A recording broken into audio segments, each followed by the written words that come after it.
Yeah, Pete. Good afternoon. Yellow is the code, I'm assuming. Well, I think the country has said very, very clearly that yellow is, in fact, the code. What an astounding and almost unthinkable result. I wasn't expecting it, I'll be honest. At least not as drastic as it was. Well, you know, it's funny what hindsight does, right? And I had said previously in private audiences,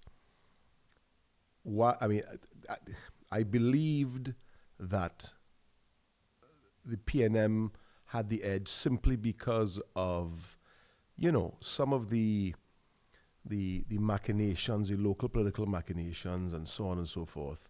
I know certainly at first I think we discussed this before, how the PNM anointing went down, whether it seemed distasteful, right, and that Stuart Young was foisted onto the population, or certainly the PNM electorate, right, but it was done legally. I mean, no one knows what happened in the background, right, for it to happen, right, and it seemed at the time that it was, I know from the PNM perspective, it was a brilliant chess move, right? They got the handover to this young non-African leader who really, thinking about it now, you know when you get a file and you put it under your armpit, he was under Rowley's armpit for 10 years, right? And then he became the political leader and prime minister for all of 18 or 26 hours before calling an election. And people thought it was brilliant. Caught them off guard. Clearly they did not catch the UNC off guard. The UNC would have had their intel and they were preparing. And what some of the guys have told me today, they've been preparing for months, right? But I think it turned out to not be a good idea, obviously. As it waned, I began to think, you know, perhaps George should have been given some time to govern, right? Let people, and, you know, clearly, and as I told someone last week, the UNC campaign was far better. It was far better, right? It was a far more lucid campaign. It was tight. It didn't waver off of their message. Some of the not so, I guess, malleable personalities were kept in check, right? It felt like there was less advertising.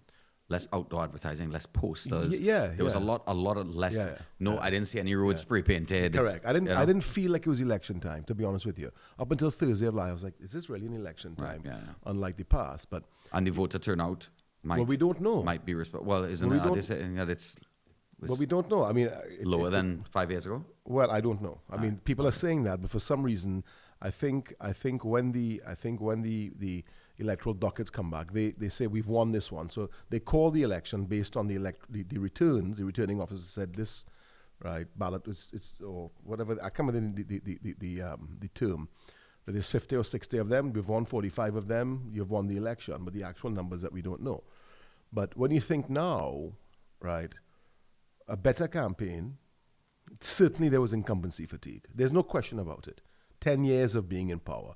That incumbency really was 10 years of, you accomplished not a lot. You kept the country stable. You avoided default. I mean, the point is that's not what a country does for 10 years. Right? There was no progress. So you have incumbency fatigue, 10 years of non-performance. The UNC ran a better. I mean, you put Stuart Young on a platform, on a podium that says a new chapter.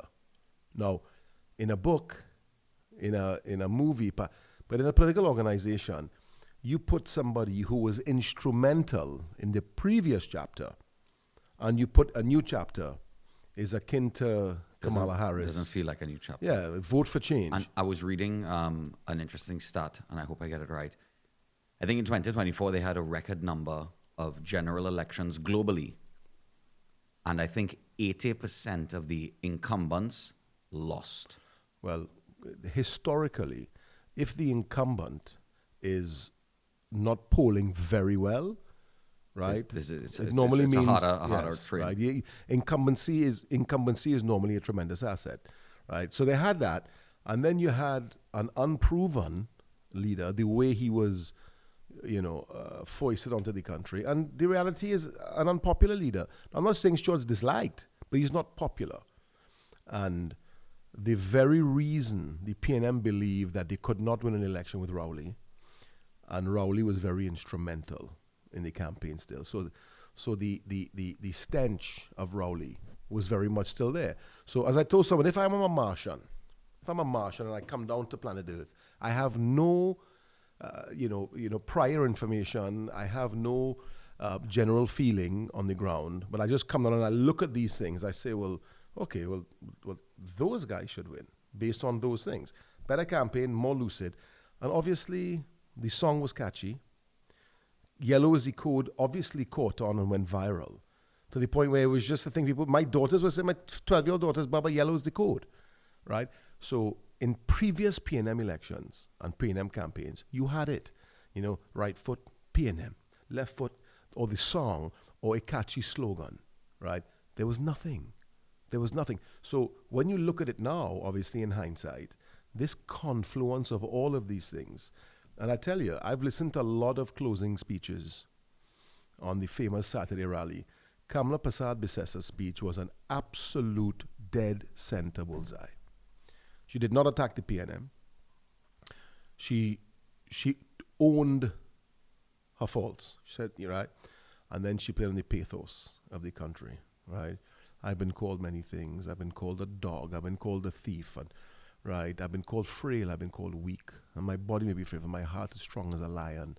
And I love you. And she played the maternal. It was very, very powerful, even if it was contrived and you saw through it. When I flicked to the PNM, and Rowley was hit the road, Jack, and don't come back with the flags waving. We've heard it all before. I've heard hit the road, Jack, for 10 years. And the fact that Jack was convicted and nobody cares. Nobody cares. So when you look back now, you tell yourself, well, I understand. But this was a comprehensive ass whooping. I think 7 out of 9 marginals went to the UNC. 12 out of the 12 assumed marginals. I have it here, right? I have it here. And I'll call them out for you, right? I'll call them out for you. And again, they may not be all classic marginals, right? San Fernando West, Ferris Al-Rawi. Right. Seat lost. Yeah. Right? St. Joseph, Terence Day Alsing, poster boy for the PNM, like Al-Rawi, lost. .14. I don't think the UNC has had .14 since Vincent last crossed the floor in 1996. I don't even know if you were born. I was, unfortunately. Right. I wish I was born in 96. Tuna Puna. Toko Sangre Grande. Well, they held on to Tuna Puna, Roger Alexander. Right. Right. They held on to Moruga Tableland. I understand Labre is gone. It's mind-boggling. And the list goes on. So when you look back now, and the more you think about it, Kamala Persad-Bissessa carried this entire campaign on her own. Whether this was a rejection of the Rowley PNM, but it seems to be, this is, to me, a mandate not entirely dissimilar to 86. This eclipses 2010. It really does. It eclipses 2010. Because you had a Manning government that really was spiraling. Right? He was, from within, from the inside, they were closing on him. He called the election for that reason. Right? And Ernie Ross and them put on just a world-class campaign. We will rise. And it was just a magnificent campaign. The whole country came together. But to accomplish this, given what you had to work with, another particularly strong team, dissenters everywhere, right? Former MPs, former, I wouldn't say not cabinet ministers, but senior people, senators, many of them fled and endorsed and joined sides with the UNC, with the PNM, I should say. And in spite of all of that, to come out and do this, it's an astonishing result. And I think whilst people felt it was going to be 21, I had my UNC friends calling and 24 and 25. Are you all delusional? Are you all really delusional? right? And it looks like now it may be, I don't know, 26, perhaps 27 on the two Tobago seats. You knew when the two Tobago seats were gone that if that ground movement happened in Tobago, it was going to happen in Trinidad, right? It's going to happen in Trinidad. I mean, it was clear. The loss of Rushton, Parry, and Mayaro made absolutely no difference. They won Mayaro handily won Mayaro, right? I think the PNM were left with their traditional 3 Diego Martins, 2 Laventils, 2 Port of Spains, a Rima, San Fernando East, which Brian Manning held on to, what I understand, by the skin of his teeth, right? And they're recounting a couple of others. It was an astonishing repudiation. What was your of the PNM. What seat? I guess a change would surprise you the most. Well, St. Joseph is traditionally a real marginal. I mean, they won by 800 votes last time, right? So even though Terence Dayal Singh did yeoman service, and certainly during COVID, I'll give him that. One could say that seat can go either way. What's amazing with that seat, it was one with a Hindu, right? Because you look back on that seat in the last 20 years, Carlos John, Jerry Etming, Mervyn Assam, Kennedy Swarat Singh, Terence Dayal Singh, right? It was not, you didn't take a Hindu Indian, right? And not that I'm aspersing doing that, but it was always somebody who can appeal to what essentially is a melting pot of Trinidad. You put Devish Maharaj, who's a Hindu. Again, there's nothing wrong. I'm talking about from a political aspect with regards to identifying the dynamics of the ideal candidate, and total massacre, right? So that was interesting. Faris Al-Rawi losing his seat. Again, it is a archetypal marginal, but I mean, Faris is one of the most visible and popular political personalities in the country. I mean, jump high, jump low, he is, right? So that seat surprised me. But certainly, I mean, winning Point Fortin, winning La Brea, these are PNM strongholds. This is Donald Trump winning Florida by 13 points. These are things that pollsters and political analysts simply can't pick up on. So, it was again an astounding repudiation of the PNM. And I think now you look and you think of the arrogance, and you think of the contempt, and you think of the comments from Imbert, the riot. I mean, when you think back now of all of the accumulation of these things in the last 10 years, and perhaps, and between 2015 and 2020, the UNC made huge inroads.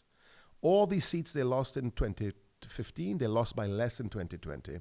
All these seats they won in 2015, they won by more in 2020.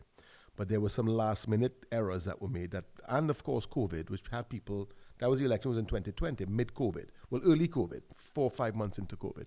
Then they performed very well, the UNC, in the local election, right? So when you think about it now, if the tide was swinging between the 2015, 2020 elections started moving back up, what did the PNM do to stop that, right? Or to kind of reverse that trend? Really, now you think about nothing. So was it that Kamla all and Kamla this and the team is not strong? Was it enough? Clearly it wasn't, right? Clearly it wasn't. And I mean, it's going to be real hard now for guys to go back to what really is the lowest form of political life, which is an opposition backbencher. And that's what, I mean, and I told you this before with Imbert. I mean, for God's sake, Stuart Young did not want you. You were not going to be part of his new PNM, right? Give it up. Go about your business at 70 or 71 years old. You've served the party and the country for 20 years. Go, leave with your dignity. Now what are you? You're an opposition backbencher. Is he going to resign from Parliament and stay in his legacy forever? I was there for power. I was not there to serve the people, so I'm not going to sit there as an opposition backbencher. What is he going to do? It's interesting to see what's going to happen now. But boy, oh boy, oh boy, oh boy. No one predicted this. I don't know if it's no one. I don't know if it's a standard thing, but Marco Rubio tweeted, "Congratulations to Kamala." Yeah, And look forward to working with the. That's not. I guess whoever was Absolutely. one would have gotten I mean, a reach out. How it goes is the U.S. Embassy notifies the State Department of the change of government, And whoever's connected to the Caribbean will make the statement. No, I mean, there's nothing to read into that. What you can read into is when Young met him in Jamaica, and he came out the door and he says, is this congratulations or condolences? And Stewart said, you tell me. Now, what is that supposed to have meant? Right? So, were the Americans instrumental in helping the UNC? Clearly, when you look at the pulling of the Dragon deal and the timing of it, right, I was a bit taken aback. So much so I thought it was a ruse. I thought it was a plan. And then Stewart sends a delegation up, and they get it back, and he comes back with a massive victory, and you win the election. Because the timing was, that type of thing is intentional to cause the British stopping the visas.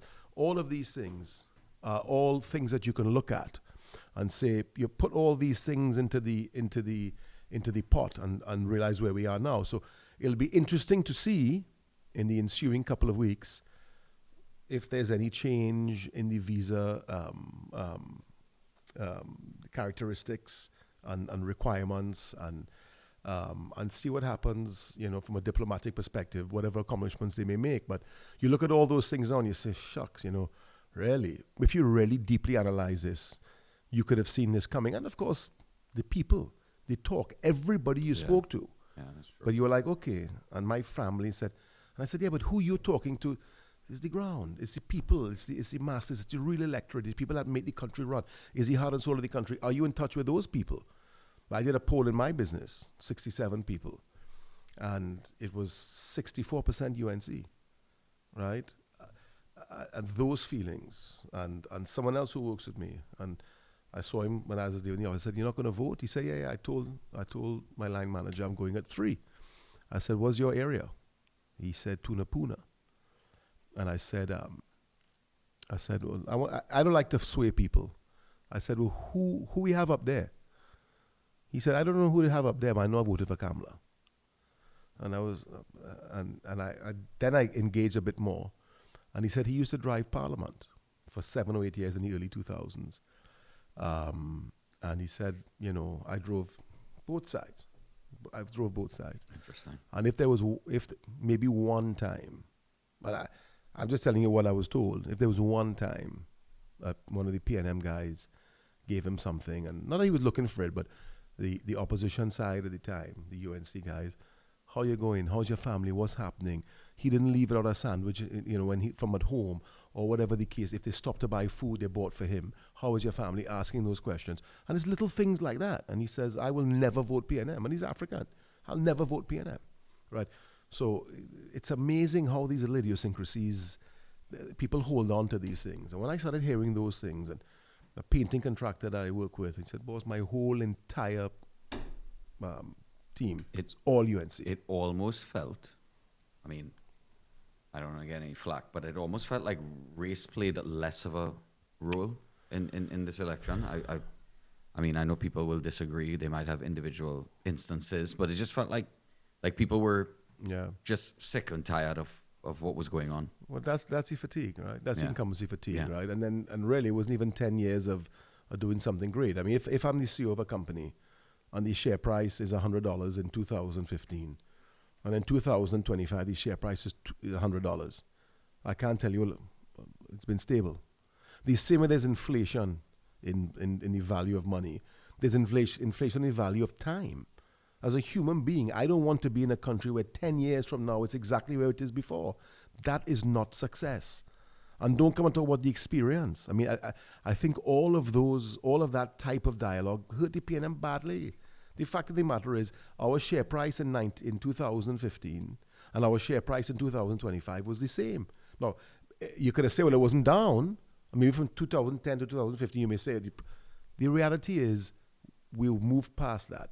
The share price of this country in the perception of people, because I, as a human being, want advancement. I want, as an investor, I want my share price to go up, and as a citizen, I want my country to improve.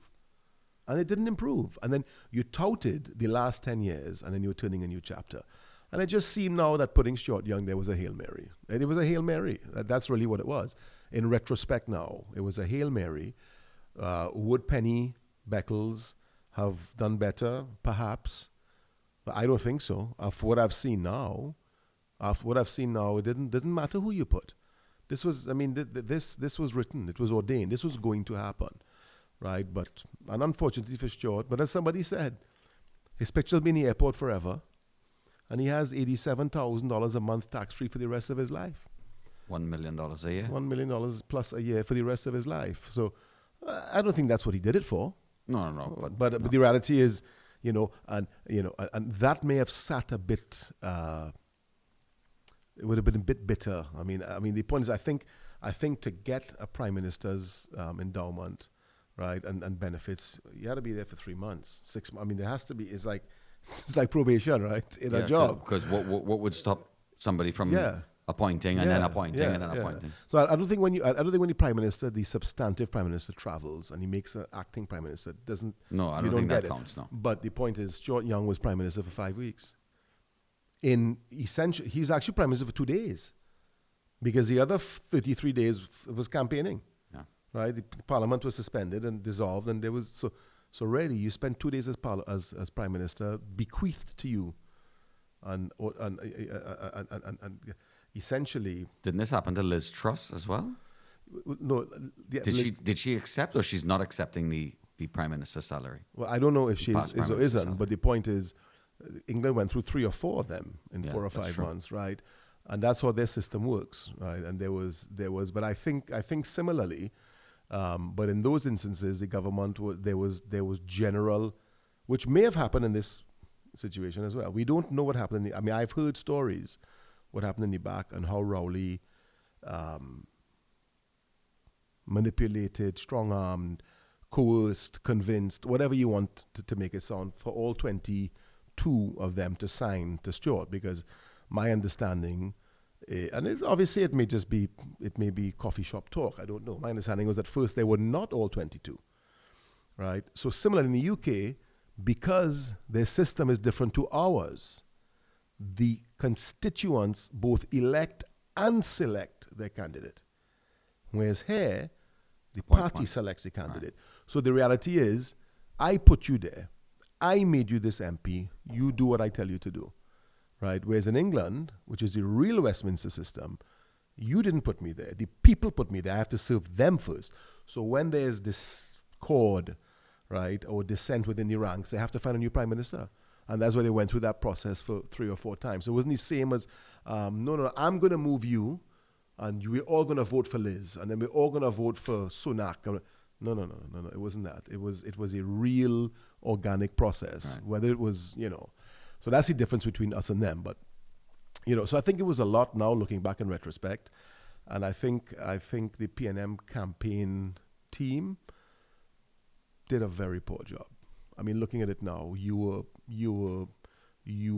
beaten on every single turn. Every single turn you were beaten. There was nothing to hold on to. I remember past PNM campaigns where the song won the campaign. Right? There was something to hold. We are very fickle. Not just Trinidad. The electorates are normally very fickle. Something that makes me feel good, makes my heart feel good. There was nothing. We had Code Yellow, which went viral. Right? The little heart that was popping yellow. My family, my kids, everybody was just Code Yellow. Boss, the code is yellow. Okay, yellow. And it starts to catch. It metastasizes. It spreads.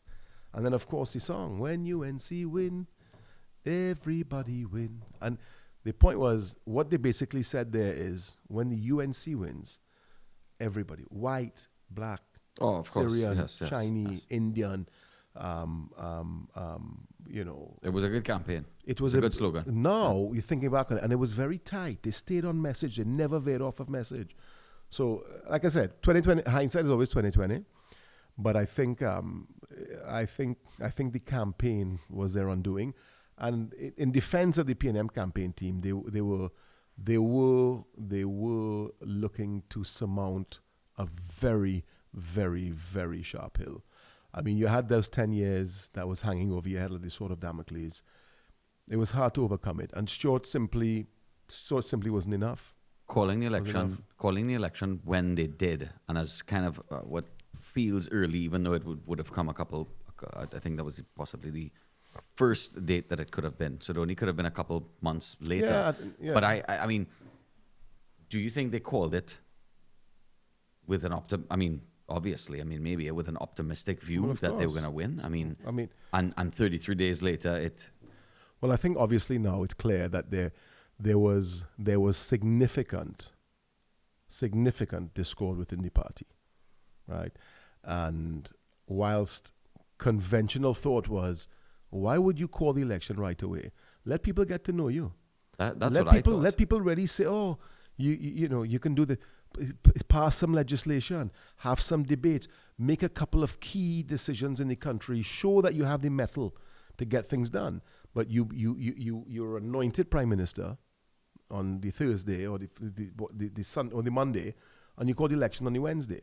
Yeah. Right. So at the time, it seemed to catch them off guard, but they clearly did not analyze their opponent well. No. So I think the last election was July of 20, if I'm not mistaken. Was it July? June or July? So you had another couple of months. And you could also buy the 30 days. I think it's 30 days or 90 days you could actually buy. You could extend the session for 90 days. Doesn't normally happen, but it happened certainly under the UNC in 2015.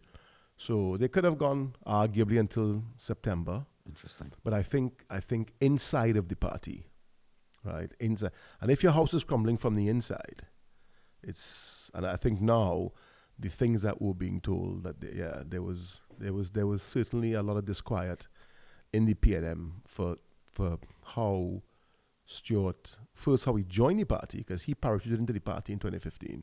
Right. Sat at the right hand. He was Rowley's Robin to Batman for 10 years. And then Rowley made, someone told me this morning how Rowley came out looking roses. I think the absolute opposite. I think Stuart, unfortunate, his political career has taken it's been significantly impacted. Is it over? I'm not going to say that it's over. Significantly impacted. And I think within the PNM, they're not going to give him any quarter. I don't think Stuart's going to find any type of easy passage in the PNM now. But Rowley does not come out smelling roses. This is a repudiation of Rowley, the 10 years of Rowley. This is like what happened with Trump and Obama. Obama's legacy was supposed to be Hillary Clinton. She got shellacked. And then say what you want about 2020. And the Obama 2.0 now was Joe Biden. Yeah. And then he got shellacked after however he got in there. So Rowley's legacy is tarnished. He lost both seats in Tobago. Right? He's coming off a 10-year prime ministership of significant vitriol and creating of enemies within the business community, a finance minister that was just truculent with the media, truculent with with society. I don't know how else to say that this Qatar's was booked, and had COVID not come in 2020, the Qatars probably would have happened then. That's what the reality. I think COVID was a lifeline for them. It's like war. COVID for us was like war in America. When there's a war, it's a war. I'm a president. There's nothing more presidential than war. Yeah. Right?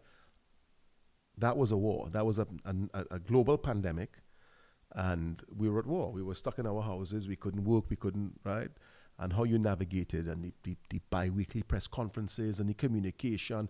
A lot of people thought, they did a really good job. They kept us safe, right? They said they didn't keep me safe. I got wiped out, right? My industry was wiped out. My staff got wiped out. People are still paying bills from 2022. Still paying bills. Still paying back rent, right? They lost 3 years of their working life, right? Maybe more, right? But that may have saved them. But when you look at all of these things now, the Qatars was booked. And Kamala she's a political lioness. I mean, if you argue that she should have won 2020 without COVID, She won in 2025. The staying power, the resilience, the dissent, the people who have left, bad-spoken her, ill-spoken her. She's not fit to lead. She's not fit for this. She can't win without a coalition. So, if No. if you could, I guess if you could lend us some words for the future, what do you think you'd tell her? Don't make the mistakes you made in 2010, and I don't think that she will. I think the reality is now. I mean, 2010 was just an incredible mandate as well, right? I think she went from, I don't know if it was legal. I mean, she went from nothing to knocking off the two political gatekeepers at the time, which were Manning and Pandey, then becoming political leader and opposition leader, and then prime minister in 6 months. This didn't. So 6 months first is like what happened with Obama. Obama happened real quick. Yeah. It's a couple of years. If Obama had a 5 or 6 year run, they would have found things. They may have found things. Obama just came and he was dynamic and he was brilliant. And before you had a chance to say anything bad, boom, he became president. That happened in 6 months. Then she got in there. Perhaps she was not ready. And there certainly were, I mean, I'm going to say allegations because I'm not going to go on record that, right, of really institutional corruption in the People's Partnership. They fell apart from within. Then you had the power struggle, Jack Warner being a larger-than-life character, far larger-than-life character. I mean, Jack Warner, as vice president of FIFA, is far more powerful than Prime Minister Trump. I remember when Jack Warner told me, when Obama became president, he said, I'm going to meet Obama before Manning. I'm going to make sure of it. And lo and behold, he was in Obama's office a week and a half later. I mean, these are all projections of power. So Jack had that. So there was that kind of infighting. It was a proper coalition, the COP, right? And then we know what the next 4 years did. And then there was Section 34, and there was email gate. And What do you think she tackles first?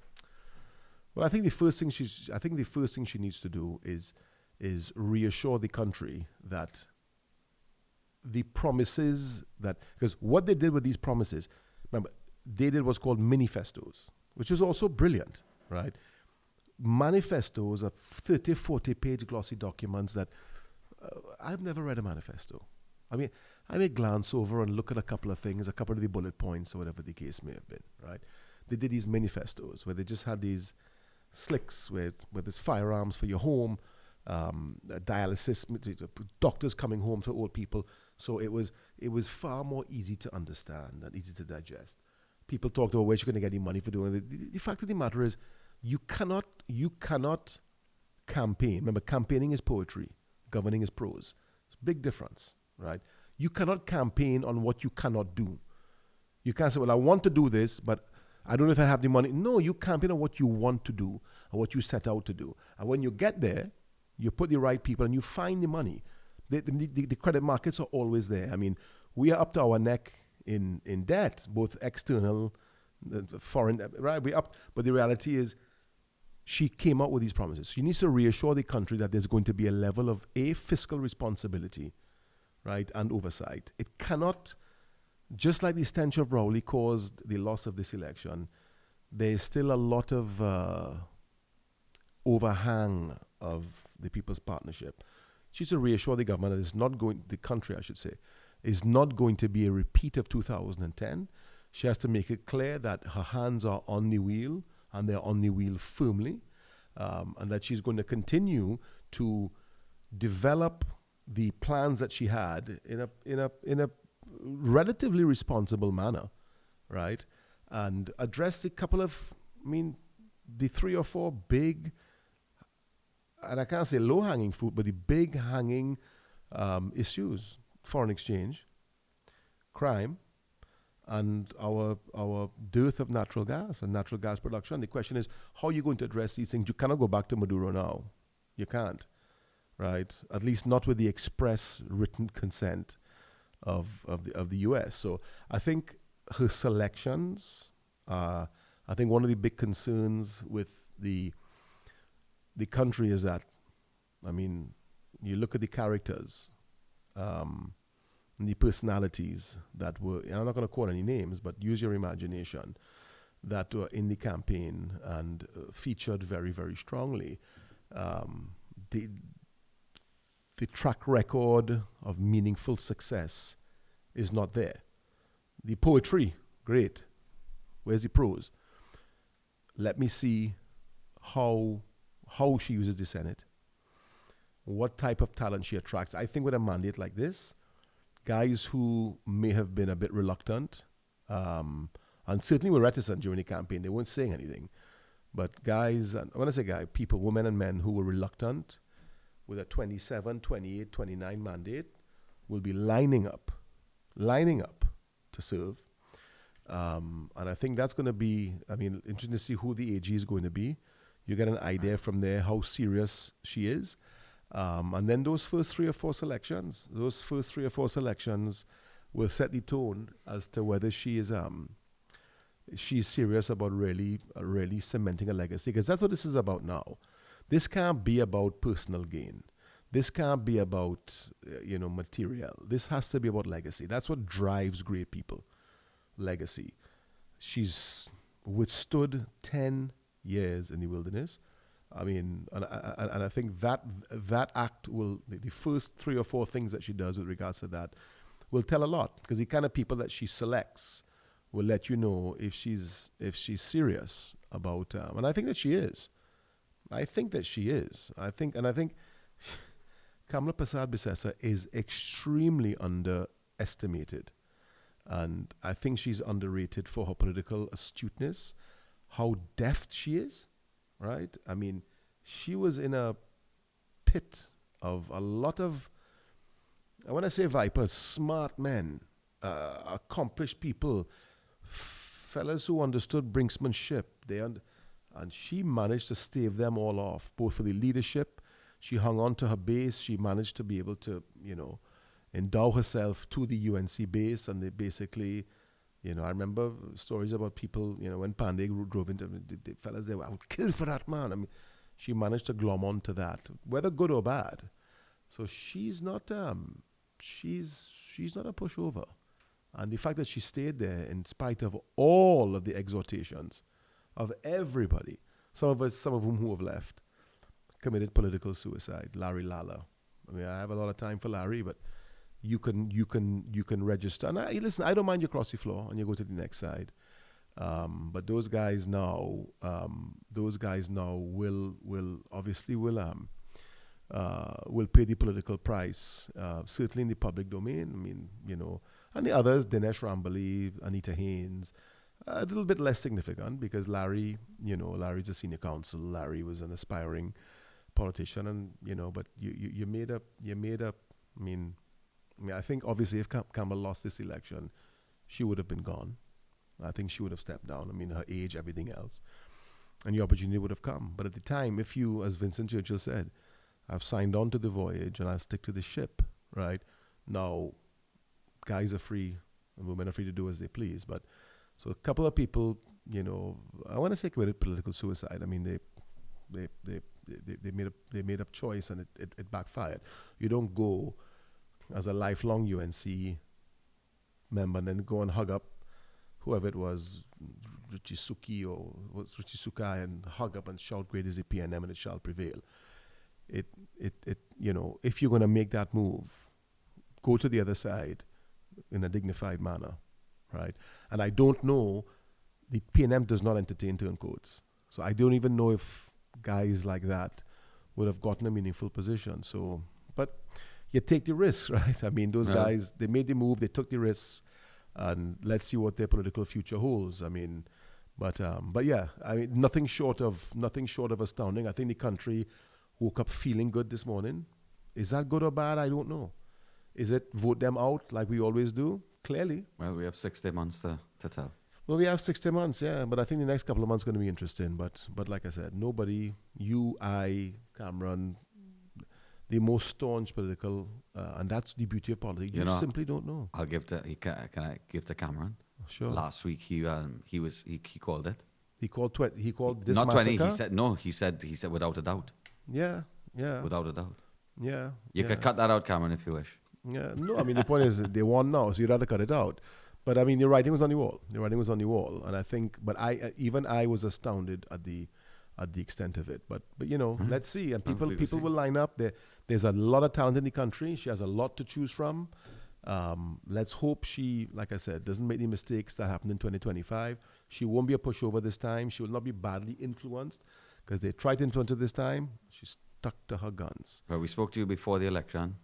Talked to you today, the day after the election, and yeah, we'll bring you back in a couple of weeks, and we'll see. I guess, or a few weeks, and we'll see how things have started to roll out. Next couple of weeks going to be interesting. So thanks for coming in as usual, Peach. Actually, looks a bit like me too. Yellow with the headphones, not bad. Not bad. Rubber ducky. Take care.